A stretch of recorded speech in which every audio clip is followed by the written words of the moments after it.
For today's video, magluluto tayo ng ginataang tulingan with baboy. So ginataang tulingan with baboy. So ito, nagpapainit na ako ng oil. Yan, nagsalang tayo ng oil kanina.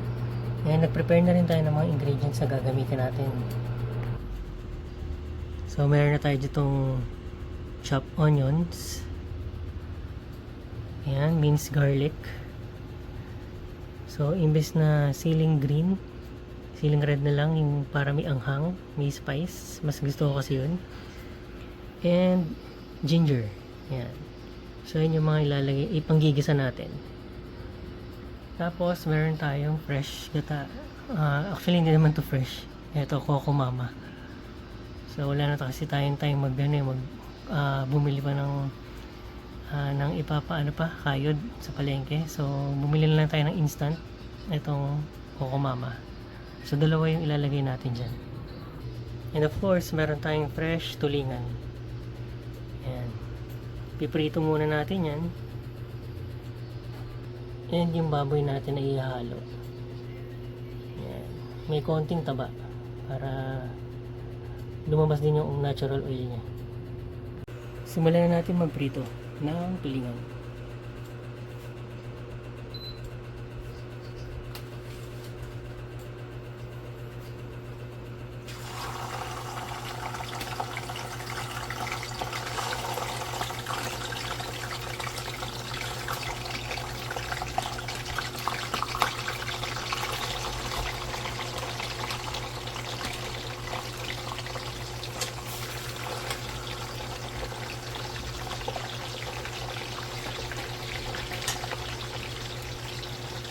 So prituhin muna natin siya.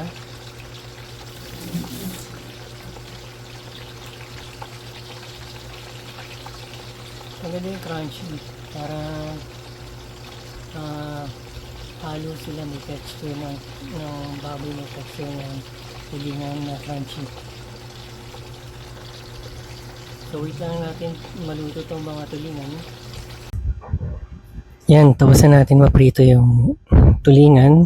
Ngayon, magsiset aside tayo ng konting mantika. And doon na rin natin gigisahin yung baboy. So ayan, no?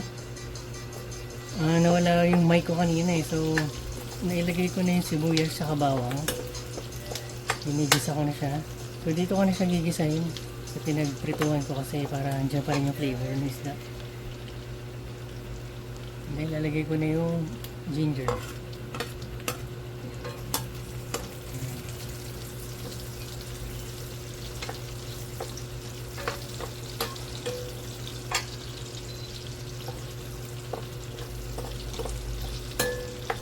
Tapos lagay ko na rin yung chili para talagang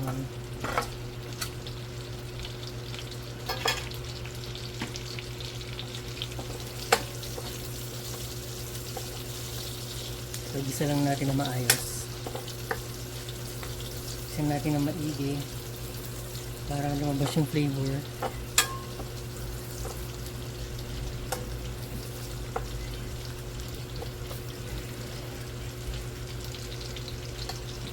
Then after, igigisa na natin yung baboy.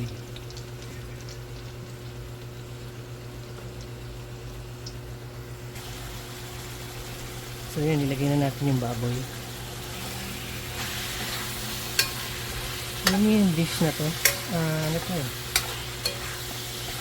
Nagmula akong gata kasi sa southern region, Bicol region yan. So itong tulingan, ginataang tulingan na may baboy. Sa Bicol region to na gano'n nagsimula. Kasi andyan yung mga part ng nyug, Quezon, Bicol.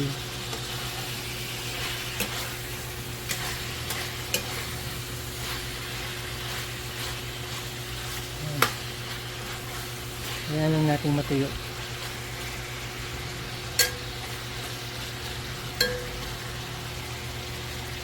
Then after nyan, papalambutin lang natin yung baboy.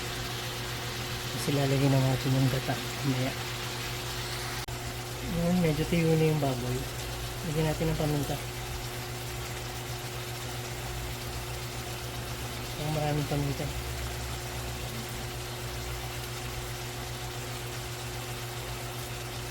Kaya lang natin matuyo. Bigyan ko na rin ng seasoning.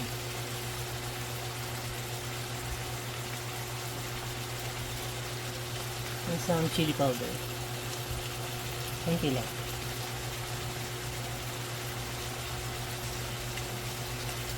So ayan, natutuyo na siya. Tuloy na natin.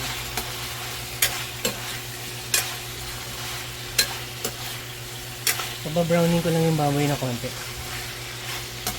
And then, pakukulong ko muna siya para lumambot.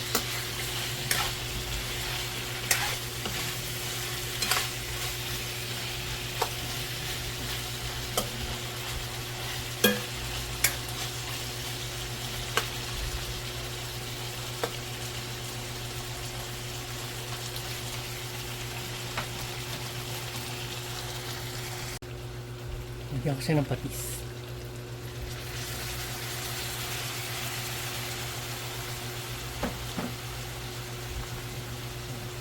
Nalagyan na natin ng patis.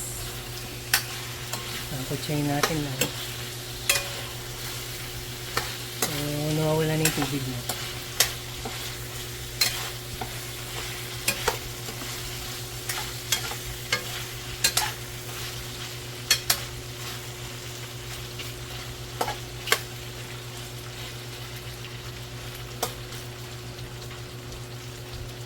Ang bango. Bango na amoy.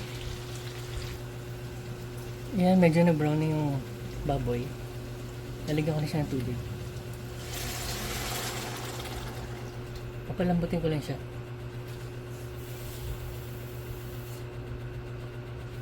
Yan lang natin kumulo. So malambot na yung baboy, no? Lalagay ko na yung ibang tulingan.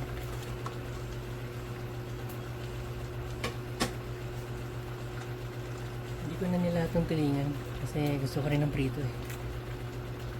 Lagyan natin yung tulingan, no? Lagyan na natin yung gata.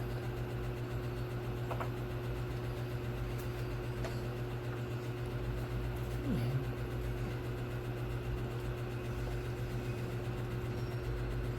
So hintayin na lang natin siyang kumulo ulit. Mag-subside ng konti. And then after that, nalagyan naman na natin ng pampalasa na. Okay na yan. Hintayin na lang natin siya maluto.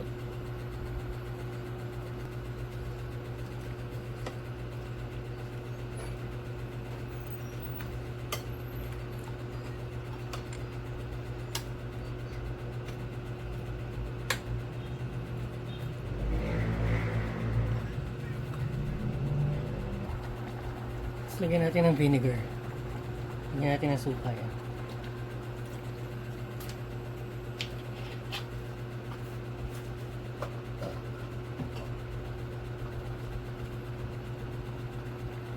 And then let it boil.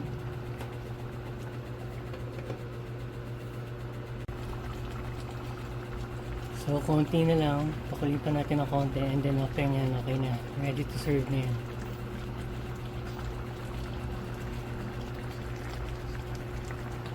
Ang sarap ng amoy ng gata. Ang bango.